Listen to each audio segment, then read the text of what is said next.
Yo, what's going on? Welcome to the Showtime Forum post-game report. Look who I got in the building, y'all. Prophet Pearson is back in the building, straight back from his business vacay.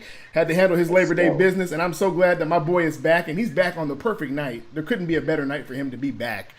On Game 3, so much to talk about, man. I cannot wait to jump into this, man, because, I did the last couple of shows by myself, but I need your insight, Chaz. I'm going to talk through these topics that we have today. This is what we know. We know playoff Rondo is real. We also know that if you lock him up, you shut him up. The king is here. It's the return of the king. We saw that tonight. And, of course, we have to talk about the one thing we need to get better, and that is free throws. But, man, listen, a lot happened tonight. Lakers win 112-102, beating the Houston Rockets in Game 3. Talk to me. What did you see? What were you encouraged by? And what are things that we should be looking out for? Playoff Rondo is a real thing. It's not a myth. It's not a legend. It's a real thing. We've seen it. We've witnessed it. It's tangible. We can taste it. It's right there in front of us for the taking. Rondo was good tonight, man. He went on a personal 8-0 run. I love the fact that he played great defense on Harden. Mm-hmm. He facilitated that second unit. He got Kuzma a lot of good, easy looks. Shout out to Kuzma for always keeping his head on a swivel and looking for good moments to cut to the basket when Houston Rockets are lowing on defense and focusing and doubling up on LeBron and AD on the perimeter. And here comes Kuz on the backside, and Rondo finding them. So the playoff Rondo, that's the story. That's going to be the story for the next 48 hours. Really more than anything. So shout out to Rondo. Who knew that Rondo was going to have 21 points? Kind of like Avery Bradley having, 24 points in that Clipper game right before the hiatus began in March. So that's really what that reminded me of. But Rondo was just making play after play after play. And shout out to him. I mean, for him to hit more threes than Danny Green and KCP tonight,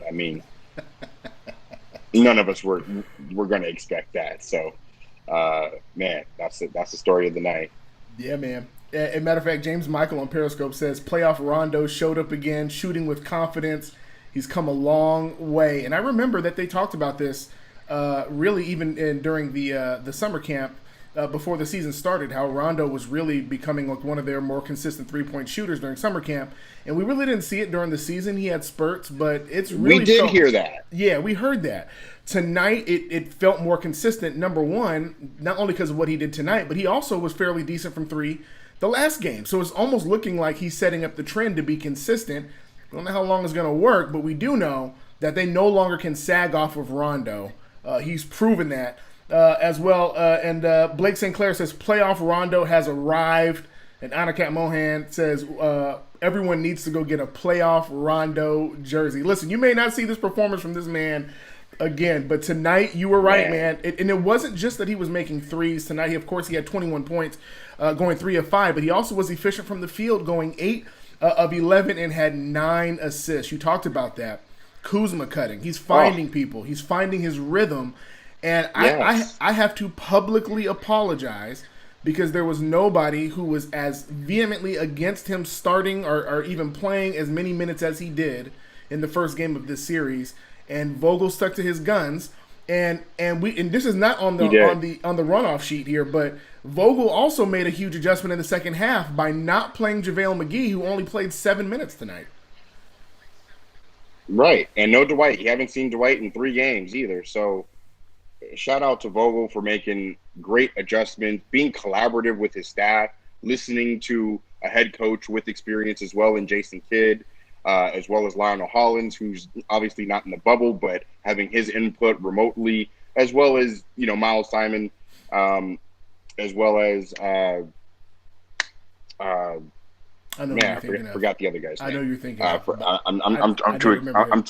I'm too excited right now. Phil Handy, Phil Handy. Phil My bad. Handy. Um, Yeah, man. so yeah, so it was just I'm just too excited right now. Just the fact that even Caruso's hitting threes, man. When Caruso hit that three, I let out the biggest yell because that's when I knew that we were going to pull this out, and it was a Yeah. close game. It was close all the way through. I mean, the Lakers really didn't start to pull away until the end of that third quarter, and even in the fourth quarter, it was pretty contentious. It was a 2-point game, so overall, I was just concerned about the defense down the stretch. And once AD really locked in, LeBron locked. Man, that sequence of him getting, I believe it was at least 3 or 4 blocks within like a 2-minute span, Back to where he back, wasn't man. getting any calls either going to the rim at that time either. And all I could see were tweets from, man, can LeBron get a call? It's the same thing with Shaq. Shaq wouldn't get certain calls either because he wouldn't get the benefit of the doubt. Sometimes, those superstars do get those calls, but more times than not, they don't. And LeBron's case, he didn't sometimes, and he still had an amazing night. What was he, 36 with 36, 7, 5 and and 5. 5? I mean, Yeah, man. Yeah, man. 36, 7 and 5. I mean, Yeah. I just knew it was that kind of night when he hit that three and had the first 5 points to start the game. I said, "Oh, it's that kind of night tonight." Okay, Yep. all right. So let just lead and let's see who follows. And it was AD right behind him, of course. Mm-hmm. And who knew Rondo? So Who would have guessed, man? And what I saw, and I'm gonna tell you where I noticed it when we won the tip off. If anybody goes back and watches the replay, when we won the tip off in the beginning of the game, LeBron stood there, let the ball bounce to him, and whatever he was saying to himself, he grabbed the ball, pounded the ball, and from that point on, it was over. That first half was one of the most magnificent first halves. It was Kobe-esque, but in a LeBron way. He just dominated with his will. It wasn't even about footwork. It wasn't about even skill set. It was about I'm motivated to get to the rim, and like you said, that block sequence was incredible too. there was a point in that 2008. So shout out to George Sedano for this tweet. I think I remember it correctly. He said he had 24 points in that 2018 Game 1 against Golden State, where J.R. Smith, obviously, that's the game where J.R. Smith messed up, infamously, I should say. But LeBron at one point had 24 points through 20 minutes. Tonight, he had 29 points in 18 minutes played in the first half. Wow. I mean, he was on that kind of pace. And if he didn't have AD, right, it would have been one of those games, 50-plus point, because that's how he just had it going. And to see LeBron be sitting on the bench with the towel draped over his shoulders while the Lakers are, making plays and AD is getting steals, midway and late in the fourth quarter to really seal the game. I mean, if I'm the Houston Rockets, I feel completely demoralized. Yeah. Because they played great. Russell had 30-plus. Harden didn't play all that great either, but I mean, how can you when you're getting double teamed every single time down the floor? Yeah. Just great defensive scheme by Vogel. And I want to address that as well, because one of the things that we saw with the Lakers in their win was just the defense and the way they shut them down. And I want to just point this out because I want to make sure that we don't get lost in percentages. The Rockets ended up shooting 40% from three, which normally you would say that's a very good night for the Rockets, but they only made 12 of 30 to make that 40%. When the last game they had 22 threes, tonight they only had 12. Eric Gordon only goes 2 of 9. We talked about this the last post game where we talked about what are you going to do with Eric Gordon when you double Harden, and we expected Westbrook to get his thing going today, and he did. But at the end of the day, the Lakers clamped down and did what they had to do and kept the Rockets, who are primarily a very high-scoring team, to 102 points on less than 50% shooting. And it was a mental decision all the way around. And I think it also helped that you didn't have to clog up the lane with JaVale, and you had some quick people like Markieff Morris, who was able to do what he did tonight. Markieff played 23 minutes tonight and only made one basket, but you felt his presence the entire game, right? And we were kind of looking for his threes to get going. He was 0-4 tonight, as opposed to the 4 and 4 minutes that he had the last game. But it wasn't necessary tonight because where he fell off, playoff Rondo showed up. Blake Sinclair says playoff Rondo has arrived. Let's see here. New wins order. Thanos came to play. Braun wasn't letting us lose. Playoff Rondo Yes, sir. is real. And Wasn't happening. Yeah, yeah. And so I want to get to this as well because this is one of the things, I know we're kind of speeding through this, but I think it's worth talking about. And that's the free throw woes, man. There's something about the free throw percentage of the Lakers. They're last in the playoffs out of 16 teams that came into the bubble. 16 who came to the playoffs. Obviously, there were more than that. But they are last at 70%. And that's not even factoring in tonight where they were less than 70% with their free throw shooting. What's the irony of it is that one of our best free throw shooters has fallen almost all the way off. Anthony Davis missed 3 free throws tonight, going 8 of 11. Yeah, and he's shooting 70% from the free throw line. It really in the playoffs. So the question is that a mental thing? Is it a fatigue thing with Anthony Davis never really having to battle this hard for this long in a season? What do you think is contributing to Anthony Davis's issues? I would say just focus, getting banged around, just not really taking his time. He looks like he's rushing it just a little bit more. It's a lot more adrenaline when you're playing like this in the playoffs, especially in contentious games, game 3s, game 5, decisive game 4s. These are big games. So there's no excuse. You have to fix it. You have to make your free throws. 69% isn't going to cut it. You're going to need every point that you can get against the Clippers.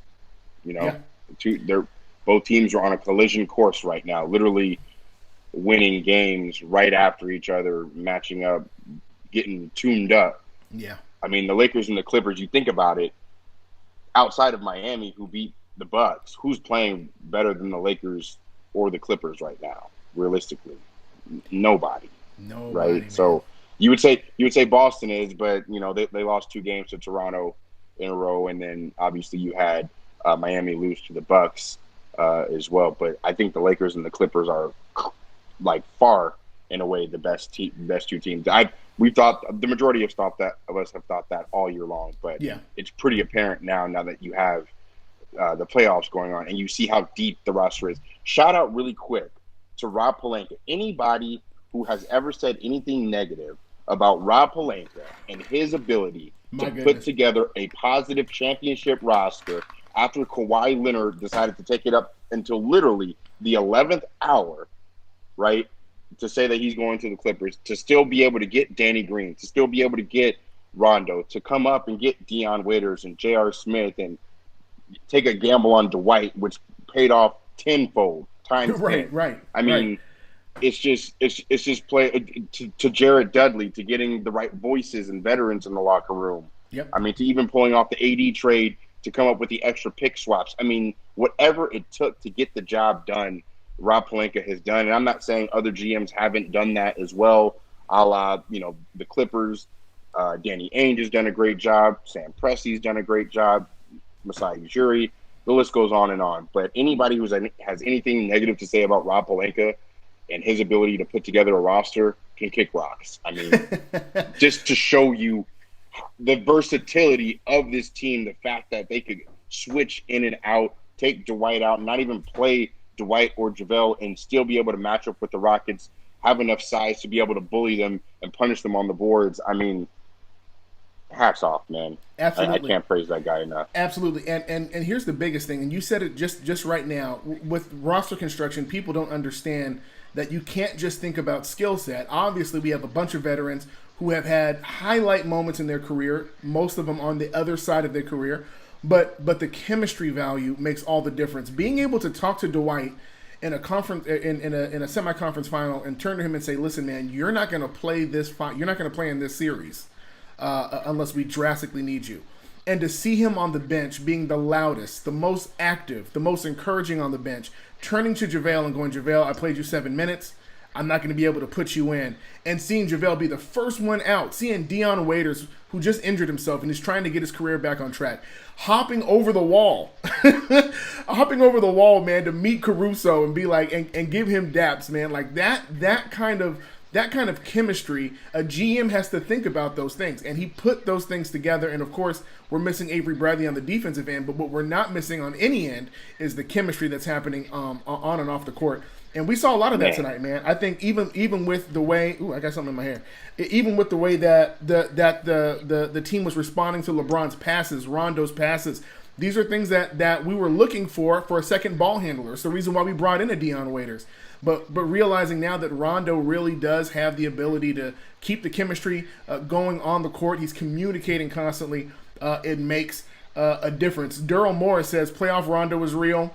Blake St. Clair, Rondo moved his feet well and bothered Harden late game. Now we don't talk enough about this. man. Rondo has been doing a number on Harden even without the trap, and I'm not sure He what it has. is. It has to be said. Yeah, It has to be said. He just has those quick hands. Part of the reason why he broke his thumb and had dislocate, and has those hand injuries, because he just always is in the way, deflecting passes, and always in the right spot. Sometimes in the wrong spot, but at the wrong time. But at the same time, he's doing a number. He's in the right spot at the right time. Yeah. For the most of the time that he's played in this series. Obviously, he just didn't shoot well in the first game, but he was in the right spots and he was making, getting acclimated in that first game.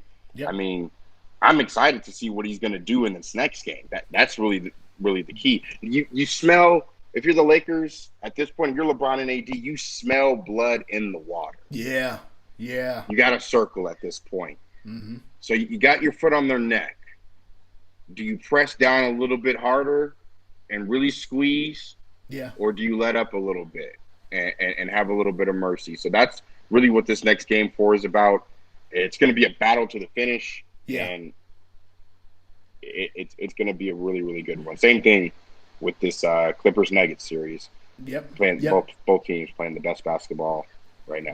The closer you get to either elimination or the championship, the stakes go up. And so for the Rockets, they're going to be playing harder because they're getting closer to an elimination game. And the same thing for the Lakers. They can smell the next round coming, and they know that they can push through. They can put the Rockets into a 3-1 hole. That's going to benefit them in Game 4 because it puts the pressure on the Rockets to stay alive. But we also need to just shout out to Robert Covington, man, who obviously got horribly injured tonight. Yeah. But it looks like he may be okay. Whatever it is, it's going to require stitches because he was bleeding. And if you didn't see that play, hopefully you don't have to go back and watch. Yeah, you don't have to watch it. But essentially, he ran into AD's elbow while his arm ran into shoulder something ran into AD's side, and both players were down. Very scary moment for both teams. AD was able to get up and walk off, which is good. But Covington obviously had to walk off. So this is what the Rockets have to deal with now. We're not sure the availability of Robert Covington for Game 4. They also didn't have Daniel House tonight for what they said for personal reasons, and as well as Tyson Chandler, who really doesn't play at all. But it just seems like their roster is kind of, which is already thin when it comes down to size and length and great shooters. It's kind of coming down. So we saw some McLemore tonight. I'm not sure if House will be back for the next game or whatever the reasons they were out tonight, but they're probably going to be all hands on deck for the next game. So my question is, what do the Lakers need to prepare for with the Rockets coming in, knowing that they need to get this next game to stave off an elimination game? It's got to close out. Continue to do what you're doing. The scheme is working. This is why on, I believe it was November the 15th, the 21st of 2012, when D'Antoni was hired to coach the Lakers up under all of our noses, when Phil Jackson just wanted a couple of days to think about it, and Jim Buss said no. This is why I woke up in that morning so mad and so furious, because I knew that the Lakers would play one way and one way only. And that is what drove Kobe's Achilles. I don't care what anybody says. It's a freak injury, but that's part of the reason why what drove his Achilles to bust and to rupture and to be swept out of the 2013 playoffs against the Spurs. Same thing, we flash forward 7 years later to 2020. The Rockets only have one way to play. The Lakers need to do one thing and one thing only, and that's continue to put the clamps down like they have. For all the rest of the mamas and children that they have in there as well, put all the clamps down and hold these Rockets down to under 110, 105 points, because they can literally go off for 130 at any time. So the fact that the Lakers are holding this Rockets team to less than 110 points average through 3 games is very impressive. And the fact that they're scoring as much as they have and getting the stops when they really need to, and just overall making the plays. You just have championship experience. You just look across the board and you see who's on the floor between Rondo and Danny Green and LeBron. I mean, these guys just don't have playoff experience. These guys have championship finals experience. Wow. It's just another level. It is. It's a completely different level, man. And you're right. It is about being consistent and keeping the intensity. I have no doubt in my mind D'Antoni's comments and Harden's comments found its way to the bulletin board in the Lakers locker room, wherever that is on that campus.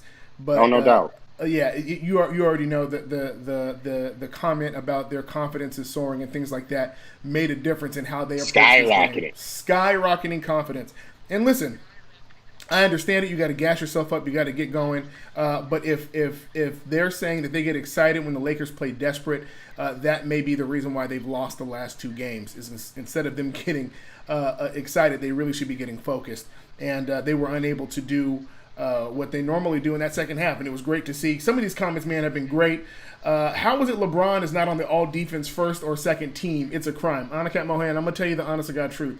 LeBron has been saving a lot of his defensive presence for the playoffs. In the season, he had moments, but there were games and stretches of games where LeBron was almost a defensive liability. So it is great to see him, but he's not the LeBron from 10 years ago, who was literally just flying around the court. Those accolades don't matter. Yeah. He doesn't care about that, to be honest with you. But shout out to AD for making all defensive first team.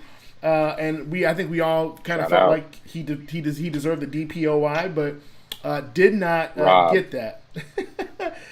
Did not get it. Al Sanchez on Periscope. That was tough. LeBron was on fire the first half. Playoff Rondo second half. Everyone playing D in the fourth. And Donovan Bryant 8 says the halftime adjustments were crucial. Key. Yeah. And Hamad says, I don't see the point of playing with McGee and AD together. So we've seen Vogel make the halftime adjustments. Hamad just said it on Periscope that there really is no point in JaVale and AD playing together, just given the way the Rockets are set up and they're forcing our hand essentially not to utilize all of our length. Do you think that JaVale gets a start in the next game? Oh, yeah. Yeah, just for chemistry's sake.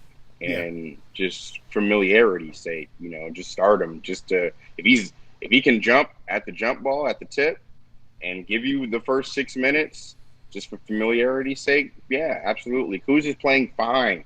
Kuz is playing fine.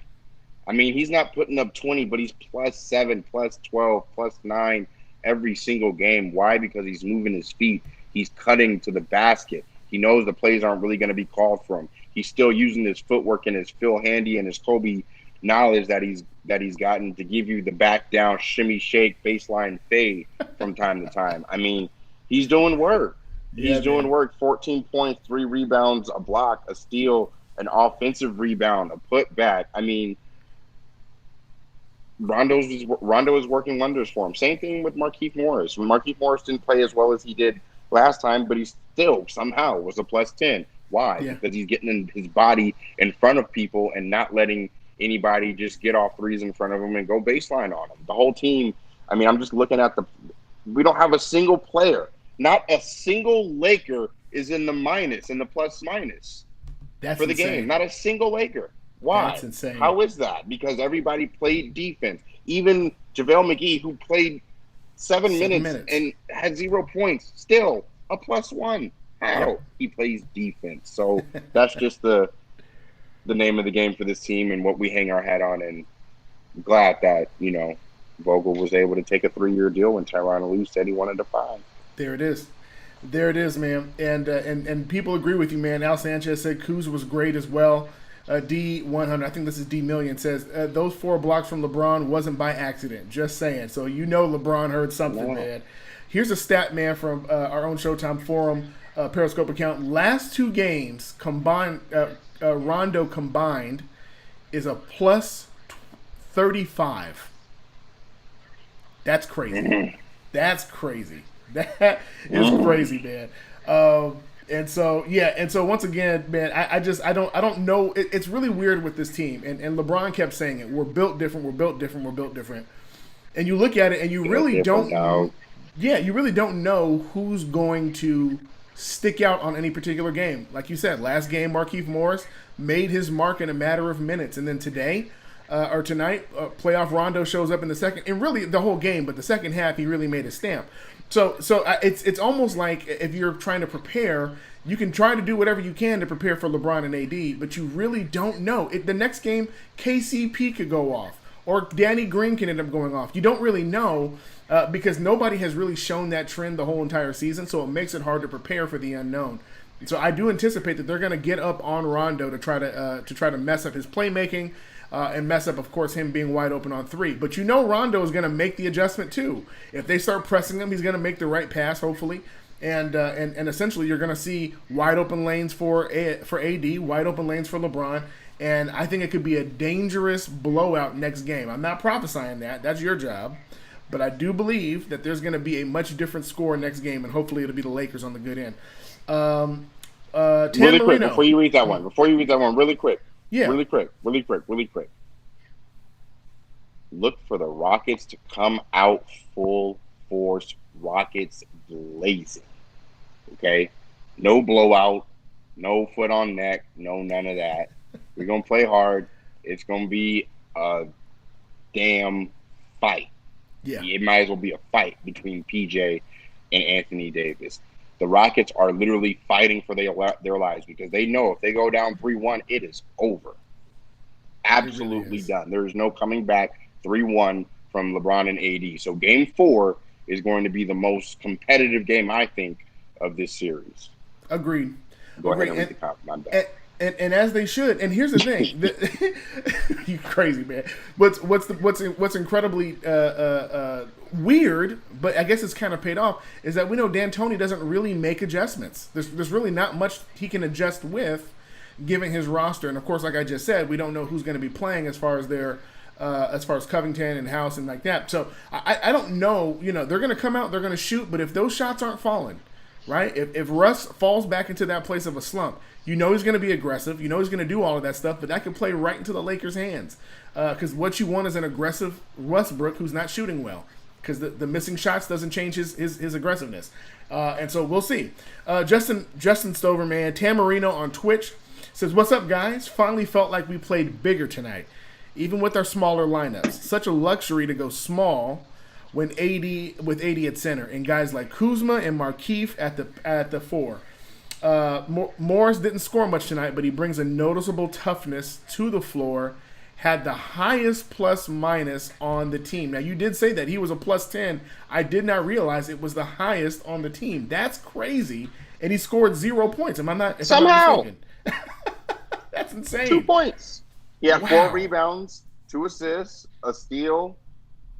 I mean, an offensive rebound, he was active. He's active out here. Trying to get this win. Trying to get this chip. Trying to get this Larry O.B. Come on.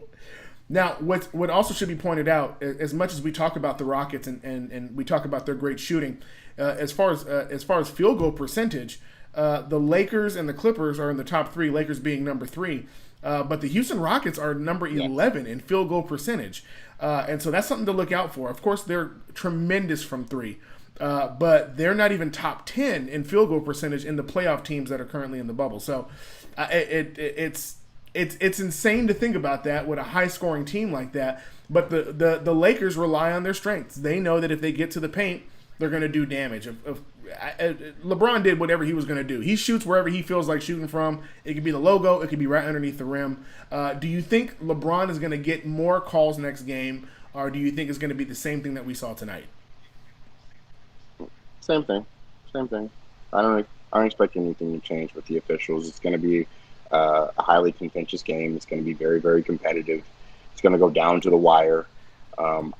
Lakers are going to have to put the clamps down, but I knew that there's going to be one game that James Harden's going to go off for like 35, 40 plus. If there was a game for him to do it, it would be this game because your life is on the line at this point. Yeah. And I said Lakers in 6. It's looking like Lakers in 5, but I mean, unless Houston can come back with the full force, which I know that they have two MVPs over there. Yeah. They still have a triple-double king over there, multiple times over. They still have a scoring king. They do have finals experience. I talked about championship experience earlier on the Lakers side. They still have, albeit one finals together, championship experience. Yeah. So there ain't no punks on that side. So this is going to be a brawl. This is going to be a fight, and may the best man win. But we already know who should come out on top. Absolutely. Let's see here. Donovan Bryant 8 said, love that Vogel played Kuz instead of Danny Green down the stretch, which was another adjustment that Vogel made. Generally, Danny Green, he kind of gets trusted with the defensive assignments towards the end, especially in a close game. But Kuz got more minutes tonight. Danny Green did play 22 minutes, and Kuzma played 24. And we saw a majority of those minutes coming in that fourth quarter where it really mattered. Blake St. Clair said verdict is still out for Pelinka. He's not a Pelinka believer yet. I don't know. Nah, dog. What he got to do is sign AD to a 5-year, 205 max. Listen, he's probably gonna do because it's in the pandemic, and you're probably gonna have to take that guaranteed money. Yep. I mean, what are you gonna have to do? Listen. Sign Damian Lillard, trade for Damian Lillard, get Bradley Beal. I mean, what else? Listen, I give it to Blake, man. Blake has been very consistent. His standard is very high. It's been high for Kuz. It's been high for this Laker team.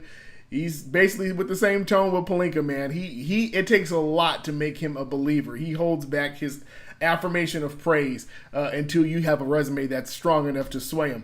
But appreciate that. I'm a believer in Pelinka. I hope that he gets an opportunity to really do some damage in the next couple years, but we'll see what happens.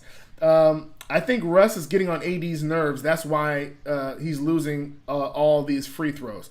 Hamad, yeah, and Westbrook, every time he does something in Anthony Davis's face, he's cursing directly at him. He's getting right in Anthony Davis' face, and he's letting him know. He is. Yeah. He is. I don't know how He's AD trying to wants let to him respond know, to but that. you're still too small, little boy. held that hand still down too for small PJ over Tucker there. the other day.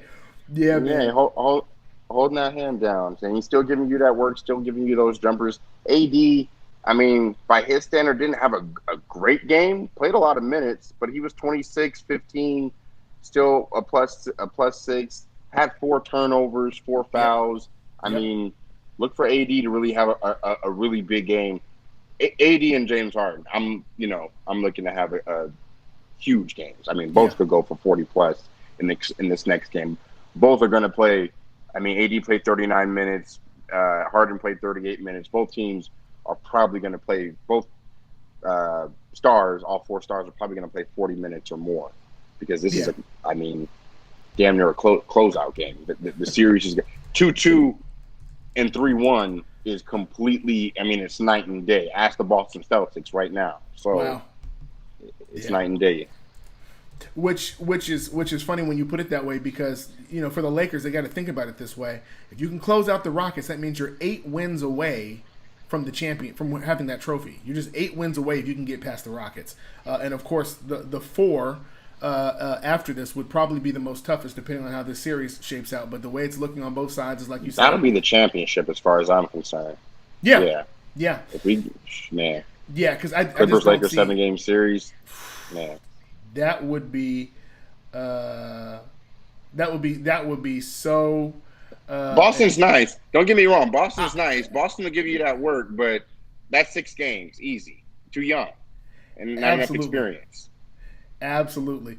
And same thing with Jimmy. Same thing with Jimmy Butler and the Heat. I mean, Spo would know how to play LeBron, but I mean, not enough experience. Younger players. Duncan Robinson, Tyler Hero, Bam Adebayo, Goran Dragic. I mean, tough, but still 5-6 games. So as far as I'm concerned, it's that Clippers-Lakers series. It might as well damn near be the championship. We 2 more away from it. They 2 more away from it. We on that collision course. So we'll see what happens. Yeah.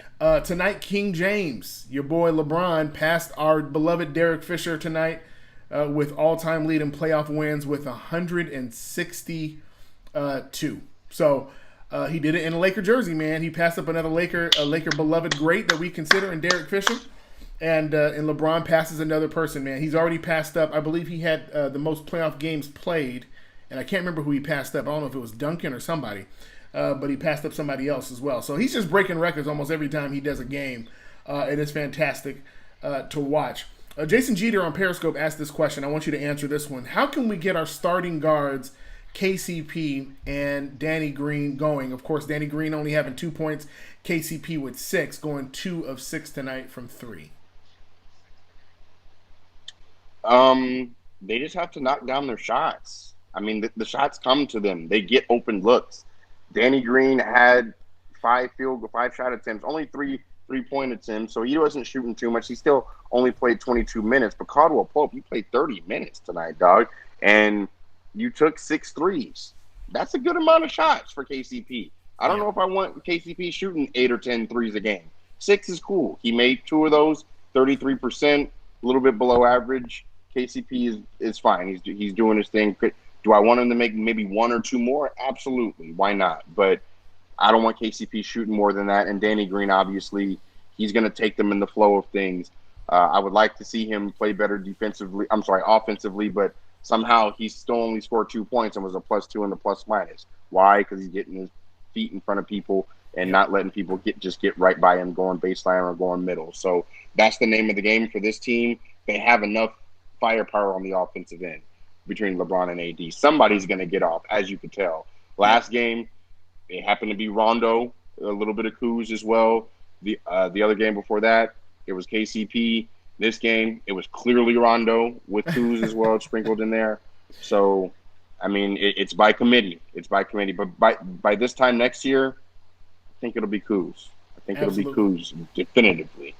I believe so as well, man. And speaking of just, on the defensive end, Blake St. Clair brings up a great point. One of the keys to Rondo guarding Harden is he is smart enough not to be drawn into the foul game with him, gives him space when he has to, and locks the gap when necessary. And that's one of those things that come with being a veteran and being in the playoffs before and knowing what it takes. Yeah, he just knows where to get his hands, where to position himself, angles, seals, everything. I mean, he's going to be a magnificent coach when his playing career is over. There's just certain guys. Jared Dudley is going to be great in broadcasting when all is said and done. Rondo is going to be great in coaching if he decides to go down that route. And obviously, he's already coached Rondo on the floor, but it's just so happened that he could hit threes and get you 21 and 9 in a playoff game in order to get a 2-1 lead in the semifinals. So that's amazing. Hats off to that guy. I can't be any happier for him. We've slandered him. When I say we, all of us, Laker Nation, we have slandered all of our players from front to back. I mean, anybody who is anybody on this team. We even slandered AD against after that first game in Portland. Even LeBron got it a little bit every now and then. Not too much, not as much as he got it last year, but we bullied everybody from Kuz to Rondo to KCP. KCP was shooting an air ball and layups in the first 3 games of the season, and somehow he shoots over 35% from 3 for the rest of the year, and he has a starting position in the bubble. So, Laker Nation, let's keep bullying our guys to play better. Obviously, it's working. I don't know what to say. Yeah, man, and I love watching how the Lakers respond when the fans get crazy, man. We talk a lot of trash. We are probably one of the more undercover, ruthless fan bases that you'll find because we ride or die. But when we get you behind closed door, we get in that Twitter game, and we get in your Instagram, we gonna let you know, hey man, you can't keep sucking like that, or we'll be asking to trade you after every bad game. But we'll also praise you like we did for Rondo tonight. Right. So. Laker fans are the most entitled fans. Yeah. Right? We're spoiled because we just have greatness. I mean, 4 of the 5 leading scorers of all time have worn Laker uniforms at some point. I mean, think about that. I mean, it's just greatness, just dripping. I mean, look what I got on. It's just greatness, just dripping off this hat to this jersey. You see the KB in the pouch right here. I mean, it's just greatness. So we are the most entitled fans, but we know what's good. We're the smartest fans as well, up there with Boston, Chicago, as well as Detroit. Don't forget them, as well as, albeit Knicks fans as well. They know they basketball. Yeah, Praying for those guys in the draft. Hopefully they get somebody. But yeah, man, Laker we'll fans see. is that team. We'll see it, man. My brother James White on Periscope says, I like to see more of Markeith Morris. Also, the name Markeith has LA written all over it. So I'm just going to ask this question, man. A lot of All these over guys, it. well, a lot of these guys, man, 1 year deals, or of course, like a J.R. Smith, a Markeith Morris, a Dion Waiters. You're bringing them in and you're trying them out. Dwight Howard, of course, with his guaranteed contract midway through the season. Who on this roster do you think is making a name for themselves to stay around for another year? Great question. I mean, everybody from Caruso. I mean, Jr. probably won't be on the squad. Dion may not be on the squad, but I mean, Markeith, absolutely. Rondo, he got a player option. It's his choice, not ours. Same thing with Danny Green. I think the same thing with KC. No, KCP's on a 1 year deal, but obviously you're going to bring KCP back. He got that clutch connection with Rich Paul. So I don't. Let me just say this. Generally speaking, I don't anticipate a whole lot of movement over the next couple of years for two reasons. Number one is because of the bonds that people have built in this bubble. The further you go in the playoffs in this bubble, the tighter the bonds are because you have to be in and around these guys all day, every day. You're eating together, sleeping together, practicing together, traveling together. It's like you're on the road for months and months at a time. And they built certain bonds. I mean, Madden tournaments and cards and everything that they're doing together. They just have that kind of bond. So being able to talk somebody down from a few dollars or whatever may not be as easy because of the pandemic, but Right. I mean, you're going to have that bond, especially if the team is able to do it and pull it off. Why not go for another one Yeah. with LeBron going into his 18th year at that point? So that's reason number one. And reason number two is quite frankly, there's not going to be as many dollars thrown around because of the uncertainty due to the cap. Um, and not as much money being flowed into these teams. I mean, the Warriors have a completely, you know, a new arena and were terrible this year, didn't make the playoffs, and aren't going to have any fans in it next year or the majority of next year. As we, from what we can tell, there might be a bubble for the beginning or if not all of the complete 2020 to 2021 season as well. So I don't anticipate a whole lot of movement. And Chris Haynes Okay. actually just dropped an article with an exclusive with Giannis saying, you know, other players see a wall and want to go around it a different way. I plow through it, meaning he's not going anywhere. He's not going to request a trade. He's got 1 more year coming up on his deal. He's going to hold Milwaukee hostage to be able to get whatever he wants. And I think he's staying. It's going to be hard to turn down $250 million, especially Wow. when you just told Jacob Blake's dad that you're going to be there for him. It's going to be hard to leave Milwaukee. Think about Yeah. that. Yeah. I mean, these Yeah. are still people at the end of the day. Right.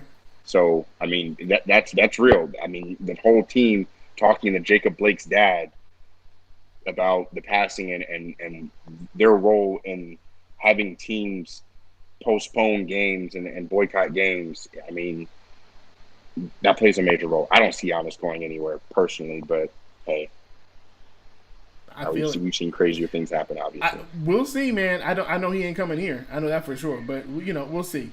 Um, and Maybe Miami. maybe Miami, and that would make them dangerous. Listen, I think the whole NBA is going to be dangerous next year. Thinking about the Warriors coming back, Stephen Clay, obviously been hearing a whole season's worth of stuff. Obviously, they've been ready to get back on the court, but the team, like you said, has been doing horrible. Watching KD and Kyrie watch their team, do what they did.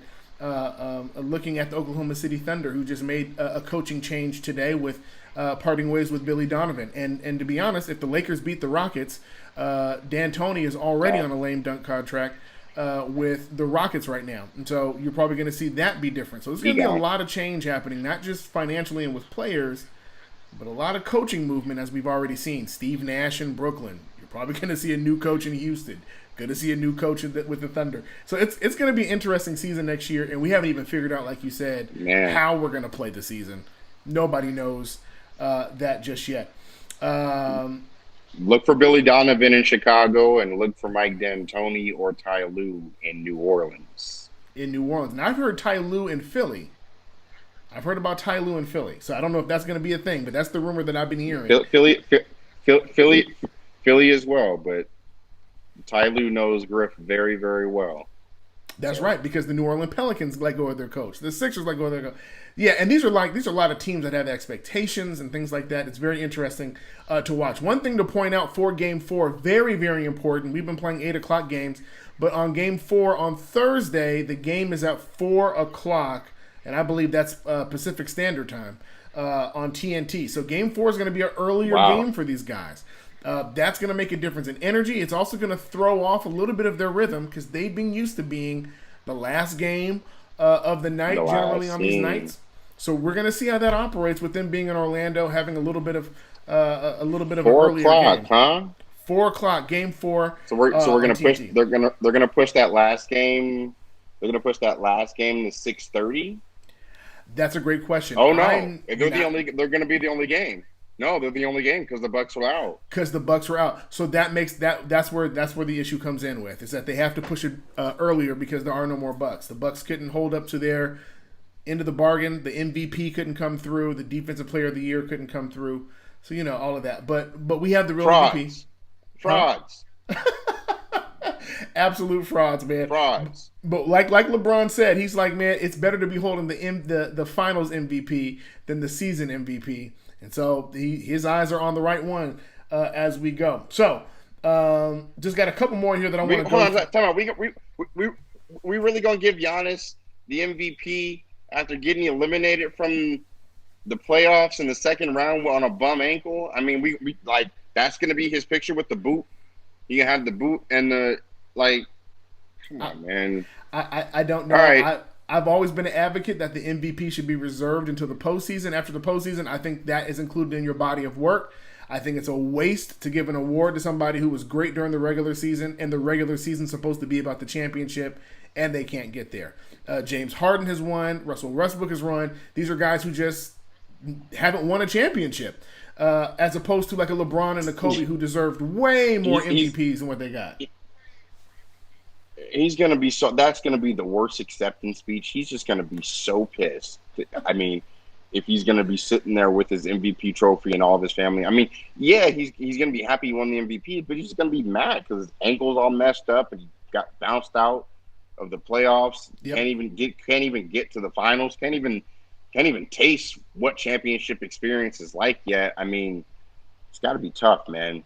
Still a great player, and I don't want to say. I'm not saying frauds because Giannis is a fraud, but I'm just saying overall, Budenholzer has been here before in Atlanta, having a great team, winning 60-plus games, blah, blah, blah, and flaming out in the playoffs. I mean, I wouldn't be surprised if he turns into a scapegoat. I wouldn't be surprised if he turns into a scapegoat next season. I wouldn't be surprised at all.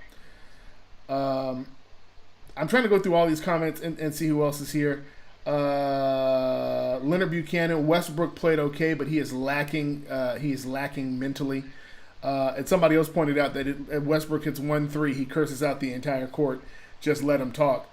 And I'm minus 14. He was the worst player on plus minus on his team. Had 30 points, but was minus 14. Which I don't even know what to do with that. It's not efficient, not smart moves. It's like the worst 30. It's like the worst 30 points I've ever seen. So like he's just scoring points just to score points. They're empty calories. Empty calories, man. Empty calories. My brother James White brings up something that we did miss about next year, and I know that we're just kind of hopping around on subjects. But Boogie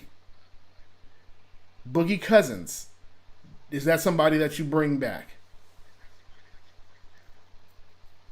Yeah. If we can. Yeah. Yeah. In fact, I wouldn't be against. I mean, it's still a big guy that can shoot. And this would be the difference between, and just kind of going into this, but if we had Boogie during this series, this is one of the reasons why you could play Boogie at the 5 as opposed to a JaVale, because Boogie can stretch. He can pull the big out, right? And pass. And he's shoot. A tremendous passer. He can shoot. He's aggressive. He's tough. injury prone, but that would have been another great big. I'm not even sure how the Rockets would have been able to handle it outside of trying to outrun us. But these are things that that's fun to think about for the next season. Oh, and here it is, KCP Sports Talk, KC Sports Talk. Thank you so much on Periscope. Gave us some great insight. I forgot that Thursday is the NFL's opening night. NFL opening night is on Thursday. As crazy as that sounds. Awesome. Awesome. Yeah, man.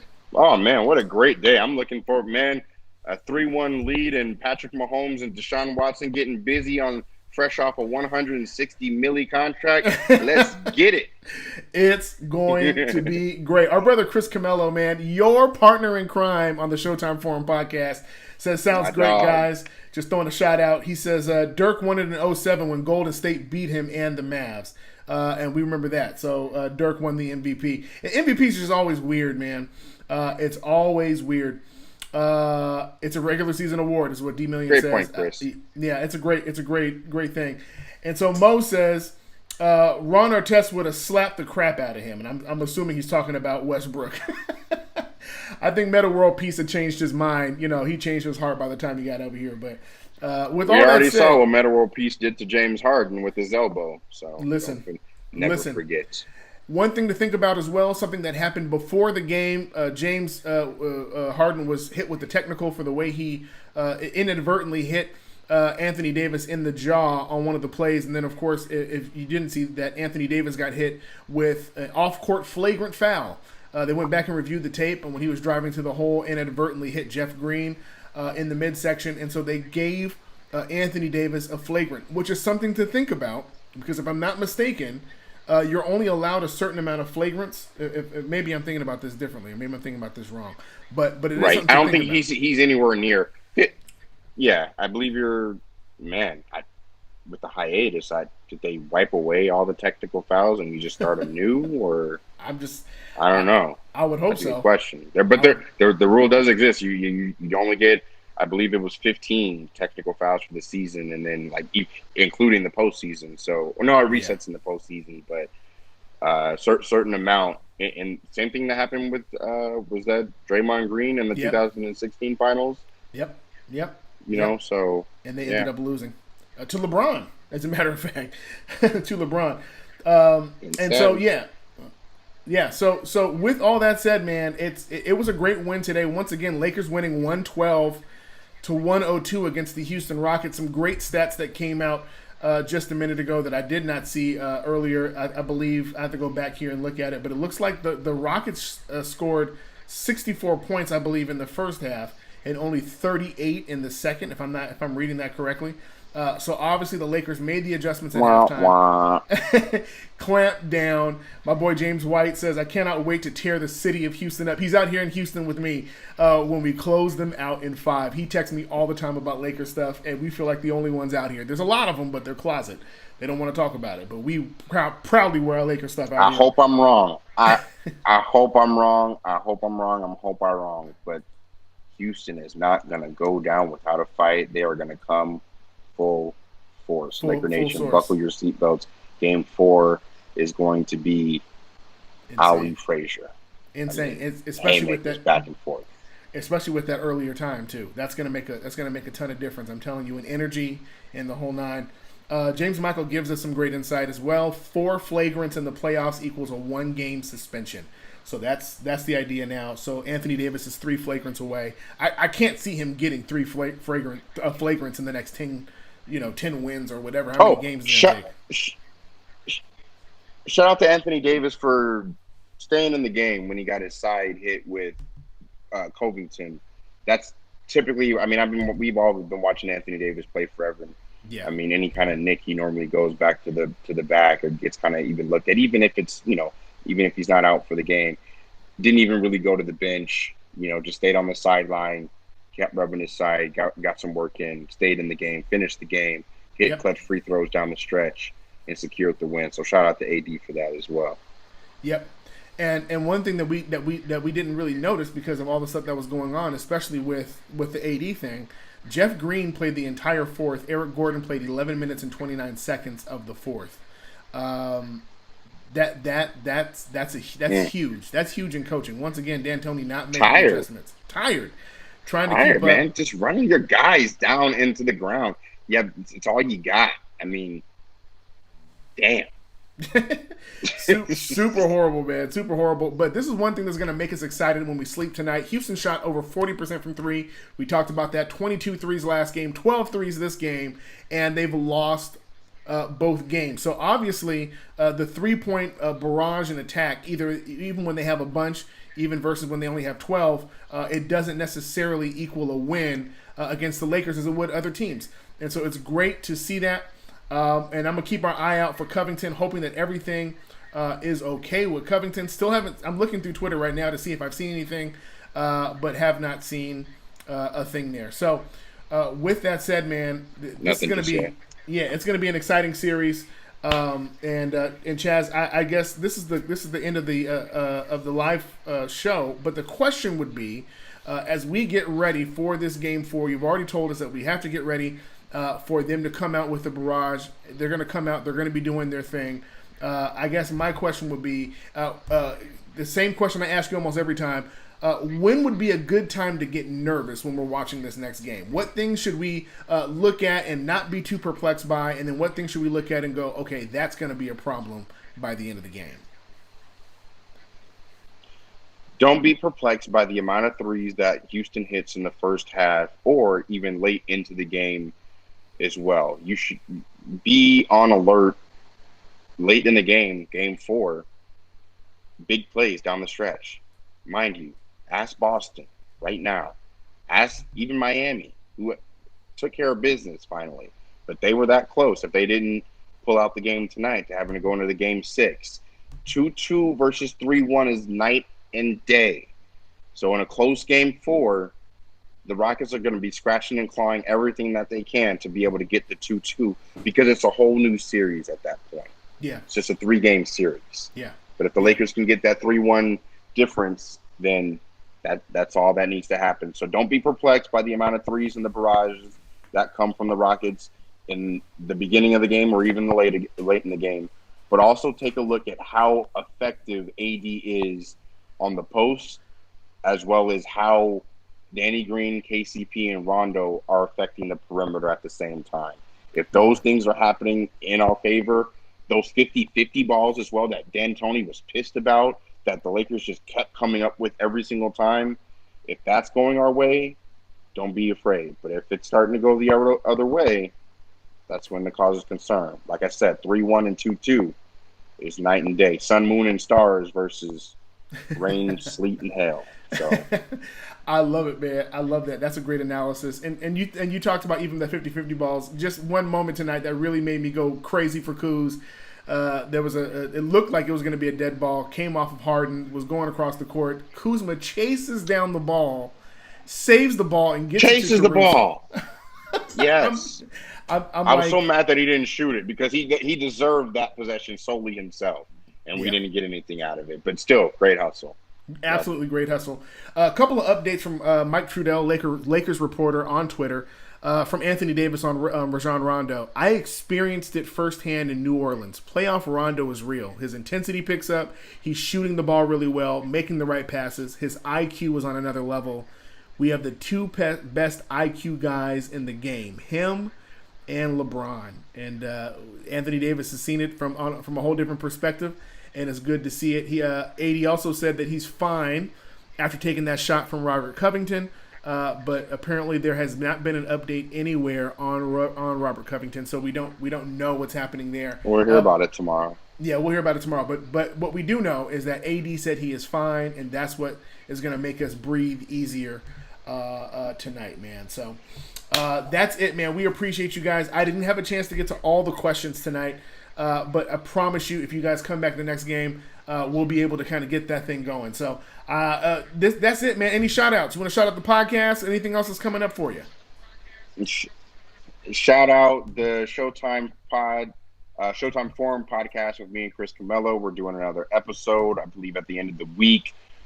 Look for that this weekend. Also, get your merch, can'tbeatla.com, Golden Knight, GFX.com as well. I got my LeBron painting tee from him in anticipation of the Clippers series, that fantastic layup and putback that LeBron had in that first seeding game against the Clippers. So take a look out for that t-shirt. You guys know where to follow me on Twitter at Chaz Pearson, on Instagram at Chaz_Jaron. Me and my man Devon getting in on this post-game show, and hit us up, man. We're active. Answer any questions that you guys have, and I'm looking forward to Thursday, prime time, 3-1 versus 2-2. Which way is it going to go? Let's find out. We know which way it's going to go. Lake Show way, man.